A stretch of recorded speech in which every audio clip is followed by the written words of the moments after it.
tout le monde, bienvenue sur Rumgear Backpacking. Aujourd'hui, voilà, l'introduction de ma rando annuelle d'une semaine dans le parc du Queyras. Donc il y a un an, je faisais ma première série de vidéos voilà, dans ce très beau parc des Alpes. Donc voilà, pour moi, tout commence ici, dans ce joli paysage.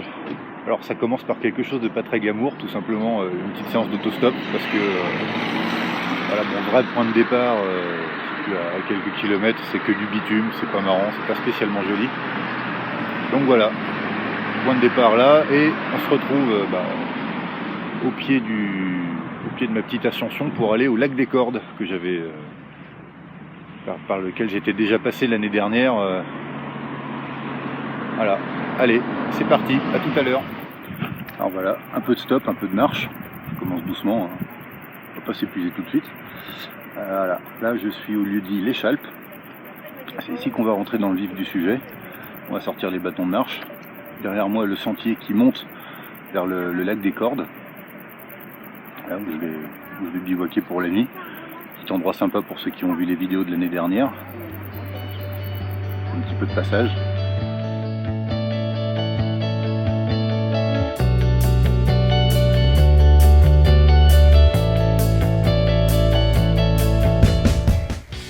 Voilà donc pendant l'ascension, petite surprise. Tac, voilà, faut grimper là-dedans.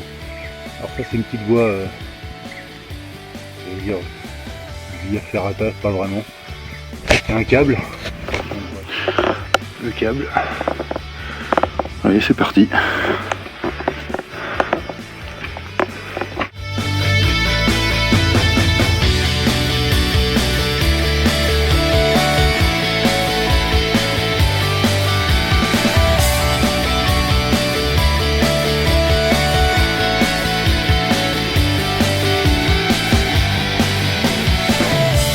Alors après ce petit passage sur câble, voilà, c'est pas fini. On va monter là-haut, là, dans le petit trou juste là. Donc voilà, il y a encore un petit peu de marche. Toute la partie que je viens de faire a été couverte, j'étais dans la forêt. Donc voilà, j'ai eu le couvert de la forêt pendant les heures les plus chaudes. Voilà, maintenant là, à partir de 16 heures, ça va gentiment diminuer. Voilà. Allez, c'est reparti.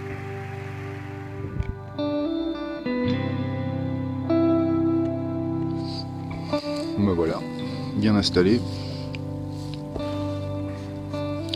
Sauciflard. Coupé avec l'outil, un outil digne de ce nom. Ça cadre bien avec ce que j'ai devant moi.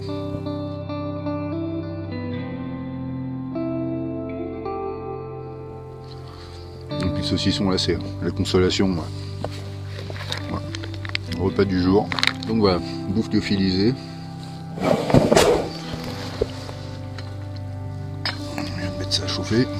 Toujours mon fidèle petit réchaud à l'alcool. Voilà, derrière mon petit bazar.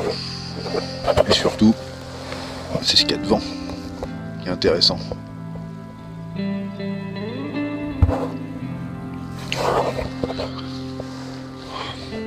Super. Le panard. Bon, moi j'ai faim.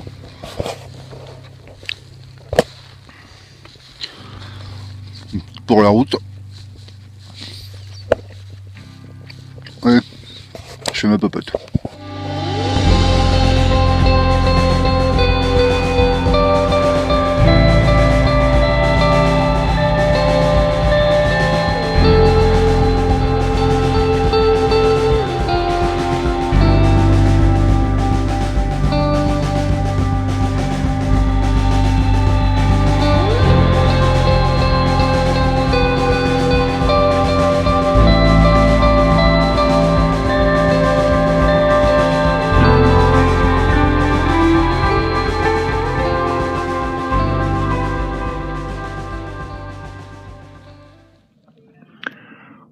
dur ce matin. Alors profitons de cette pause col des Marseilles pour voir le Goal Zero de Nomad 7 Plus. Donc ce panneau solaire, c'est une évolution du Nomad 7 qui a fait la renommée de Goal Zero. Donc là il est gentiment en train de travailler. Hop, là, on a ici le petit indicateur d'ensoleillement, très pratique. Alors il faut savoir que ce panneau, donc évolution du Nomad 7, le Nomad 7 Plus est conçu pour pouvoir charger un appareil, un téléphone, un iPad, un iPod, sans passer par une batterie. Parce que ce qu'il faut savoir, c'est que même si beaucoup de panneaux prétendent pouvoir charger des appareils directement, dans 99% des cas, c'est faux. Les panneaux ne vont pas être conçus pour réguler les variations d'ensoleillement, les variations de tension. Et parfois, ça peut même endommager ou décharger les appareils au lieu de les charger. Alors, là, voilà, le cerveau du Nomad 7 Plus, c'est ça. C'est ce petit indicateur d'ensoleillement. Et forcément, comme je suis en train de faire le kéké devant, il ne va pas indiquer grand-chose. Hop, voilà, c'est mieux comme ça. Là, je suis en train de charger une Switch 10. Très bonne petite batterie. D'ailleurs, voilà, je suis en train de terminer la charge. Et voilà, le point fort du Nomad 7 Plus, c'est sa capacité à charger un téléphone. On va voir ça tout de suite. Voilà, on remarquera que c'est très plat, c'est très léger, c'est assez compact, hein. Grosso modo c'est une feuille A4. Alors on a le panneau solaire en lui-même, donc très solide, hein. C'est une surface vraiment très résistante. Je l'ai fait tomber une paire de fois, il n'a rien voulu savoir. Ça résiste aux intempéries, c'est pas waterproof à proprement parler, mais ça peut largement supporter une averse. Évidemment, il faut faire gaffe à l'électronique que vous allez y brancher. Alors, on notera toujours en surface aimantée, on a le support qui permet de poser le panneau à 45 degrés, son orientation idéale pour capter la lumière du soleil. Et ici, l'indicateur d'ensoleillement, savoir que tous les panneaux solaires nécessitent une batterie, c'est-à-dire que vous ne pouvez pas brancher un appareil directement sur le panneau. Il faudra toujours passer par le biais d'une batterie qui fera office de régulateur. Si on vous dit le contraire, c'est faux.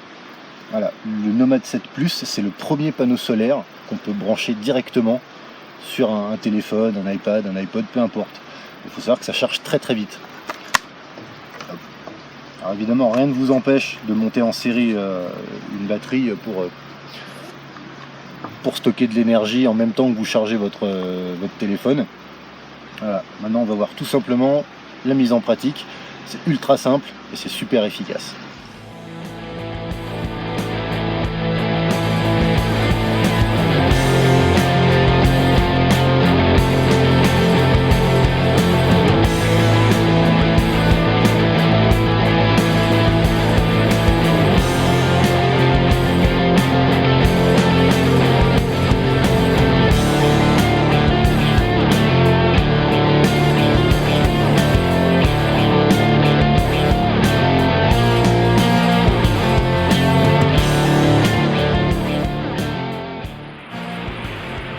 Alors voilà, on peut dire sans se tromper que Goal Zero tient toutes ses promesses.